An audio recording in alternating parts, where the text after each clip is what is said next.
Hello friend, નમસ્કાર. રક્ષાસ kitchen બાસ્કેટમાં આપનું સ્વાગત છે. થોડા સમય પહેલાં મને અને મારા ફેમિલીને કલર્સ ગુજરાતી પર આવતો ફેમસ એવો રસોઈ શોમાં આવવા માટેનું સૌભાગ્ય પ્રાપ્ત થયું હતું. આ એપિસોડ છે એ પંગસ સ્પેશિયલ એપિસોડ હતો અને જે રસોઈ શોનો 7062 એપિસોડ તમે જીઓ હોટસ્ટાર પર ગમે ત્યારે જોઈ શકો છો. રસોઈ શોના ફેમસ શેફ સ્મિત સાગર સાથે હરાભરા કબાબ બનાવેલા હતા. શેફ સ્મિત સાગરને હરાભરા કબાબ બનાવતા જોવાની મને તક મળેલી હતી અને એમની પાસેથી મને ઘણી બધી ટેકનિક્સ અને ઘણી બધી ટ્રિક્સ પણ મળેલી છે. તો શેફ સ્મિત સાગરનો પણ આભાર માનું છું અને આ રીતે મને આમંત્રણ આપવા માટે હું રસોઈ શોની પૂરી ટીમનો દિલથી આભાર વ્યક્ત કરું છું. આજનો વિડીયો પણ એ જ રીતે ખૂબ ખાસ છે કારણ કે આજે હું પણ રસોઈ શોની સ્ટાઇલથી હરાભરા કબાબ તો બનાવવાની જ છું, પરંતુ એક ટ્વિસ્ટ સાથે બનાવીશ. જે એ વિડીયો છે એ હું તમને મિલેટ સાથેનો હરાભરા કબાબ બનાવવાની રીત બતાવવાની છું. તો હવે તમને નાનકડા બે સવાલ છે કે શું તમે કલર્સ ગુજરાતીનો રસોઈ શો જુઓ છો અને આજની રેસીપી આ તમને કેવી લાગી તે તમે ચોક્કસથી કોમેન્ટમાં જણાવજો. જો આજનો વિડીયો ગમ્યો હોય તો ચોક્કસથી લાઇક અને શેર તો કરજો અને જો હજી સુધી ચેનલને સબસ્ક્રાઈબ ના કરી હોય તો ચેનલને સબસ્ક્રાઈબ પણ કરજો. તો ચાલો આજે આપણે શરૂ કરીએ રસોઈ શોની સ્ટાઇલથી હરાભરા કબાબની રેસીપી અને એ પણ મિલેટ સાથે. તો આજના હરાભરા કબાબ આપણે મિલેટમાંથી બનાવવાના છે અને આને ઇંગ્લિશમાં લિટલ મિલેટ કહેવાય છે અને ગુજરાતીમાં એને ગાજરો અથવા તો કુરી કહેવાય છે અને આ અનપોલિશ લિટલ મિલેટ છે. તો હું તમને બતાવી દઉં, આ રીતના દાણા છે. મિલેટને હંમેશા પલાળવા જરૂરી છે. તો રેગ્યુલર 3 ચમચી છે એ મેં એને 6 કલાક માટે પલાળી દીધા છે. તો જે પલાળ્યું છે એ જ પાણી આપણે લેવાના છે અને એને આપણે બહાર થોડા બાફી લેવાના છે.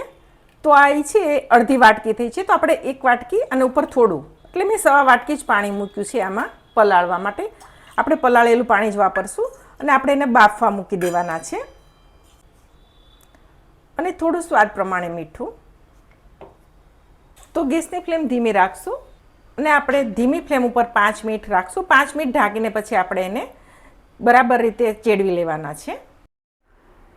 તો હવે કબાબની તૈયારી કરી એના માટેના વેજીટેબલ છે હું તમને નાખતી જઈશ અને કહેતી જઈશ.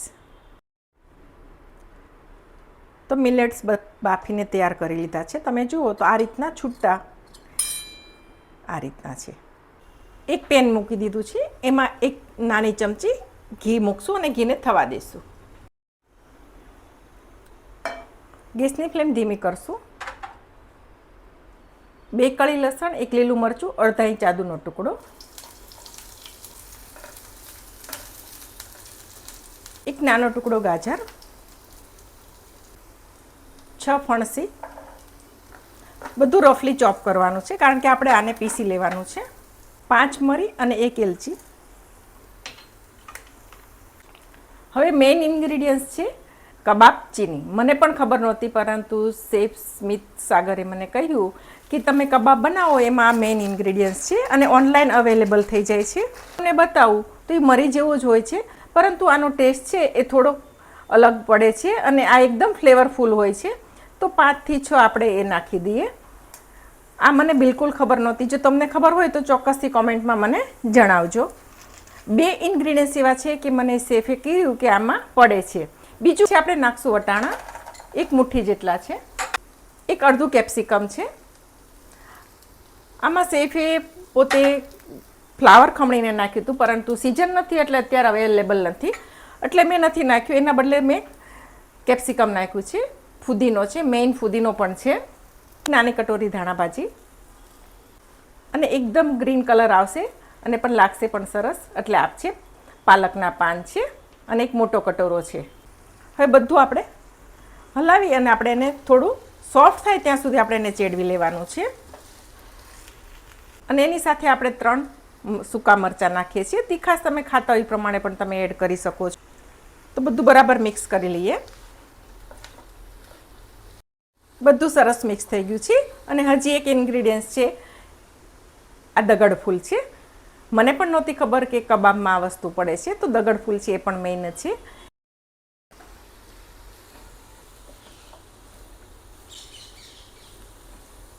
તો હવે આપણે એને ગેસની ધીમી ફ્લેમ ઉપર 3 થી 4 મિનિટ માટે આપણે એને સોફ્ટ થાય ત્યાં સુધી સોતળી લઈએ.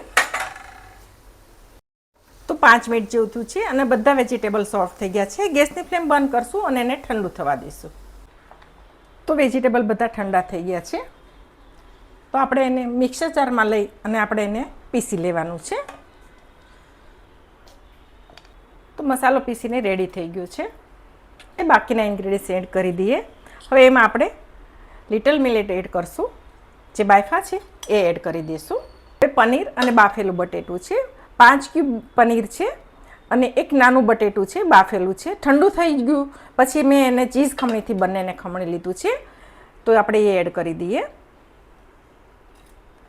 હવે કસૂરી મેથી છે. એ પણ મને નહોતી ખબર કે કબાબમાં કસૂરી મેથી પડે. તો એક નાની ચમચી કસૂરી મેથી છે એ એડ કરી દઈએ. હવે બધાને બાઇન્ડિંગ આપવા માટે ચણાનો શેકેલો લોટ છે, રેગ્યુલર ચમચી છે, એ હું અત્યારે 2 નાખું છું. બ્રેડ ક્રમ્સ છે. બ્રેડને મેં મિક્સર જારમાં લઈ આ રીતેના ક્રમ્સ તૈયાર કર્યા છે. તો એ પણ મેં 4 ચમચી જેટલા એડ કરું છું. એનું પછી તમને બાઇન્ડિંગ ન આવે તો તમે એડ કરી શકો છો. એક નાની ચમચી ચાટ મસાલો. હવે મીઠું આપણે પછી એડ કરશું. પહેલાં એક વખત બધાનું આપણે બાઇન્ડિંગ જોઈ લઈએ.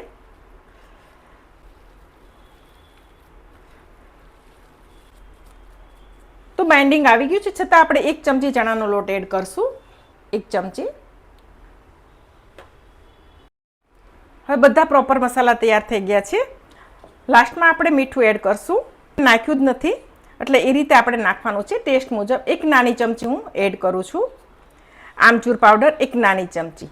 અને હકીકતે એકદમ ટેંગી ટેસ્ટ આ અને ચાટ મસાલો પણ આપી દેશે. તો આ બધું બરાબર મિક્સ કરી લેવાનું છે. હાથ થોડો આપણે તેલથી ગ્રીસ કરી લેશું.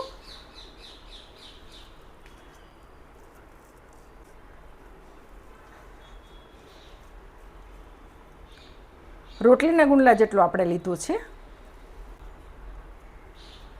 એક સરખી આપણે પ્રેસ કરી દઈશું.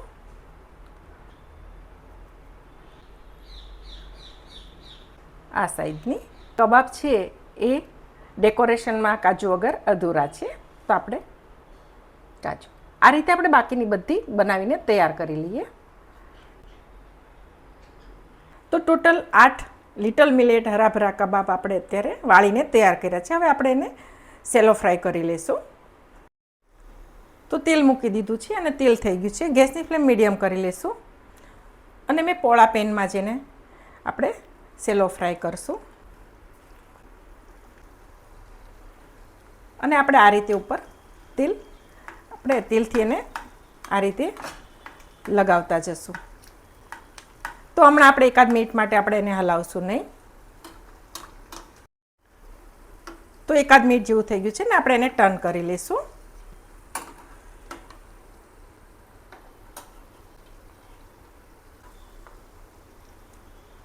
તો હવે ગેસની મીડિયમ ફ્લેમ ઉપર આપણે બ્રાઉન થાય ત્યાં સુધી એને સેલો ફ્રાય કરી લેવાના છે અને આ રીતે ઉપર તેલ ચડાવતા જશું. તો લગભગ 5 થી 7 મિનિટ જેવું થયું છે અને કબાબ છે એ તમે જુઓ તો બ્રાઉન પણ થઈ ગયા છે સરસ.